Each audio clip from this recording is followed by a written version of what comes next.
guys. Today we are going to be working on lesson 25 in grammar. This is all about comparing with good and bad. But first we're going to take a look at this presentation that walks us through good and bad together. Okay, so the first one that we want to look at is good. Okay, so with good, better and best are irregular forms of the word good. So when we use the word better, we're going to be comparing it to people, places, or things. You could say Coke is better than Pepsi. So I'm comparing two items. I'm going to use the word better. When we use the word best, we're comparing more than two. I could say Coke is the best soda in the world. So I'm comparing many items out there. I'm going to use the word best. So here are some examples. The Beatles were the best band in the 1960s.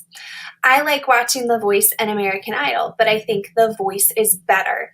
So in that first example, when they're talking about the Beatles being the best band in the 1960s, it's comparing more than two. It's all of the bands from the 1960s. So we're going to use the word best. The second example is comparing Voice and American Idol. So it's comparing two people, places, or things. So we're going to use better. Now, let's take a look at bad.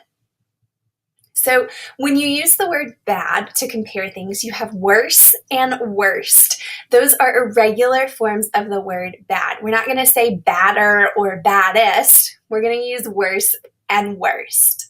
So when you have worse, W-O-R-S-E, you're using it to compare two people, places, or things. And then when you have worst, you're going to use that to compare more than two. So down here in the examples, you have winter is the worst time to go to an outdoor concert.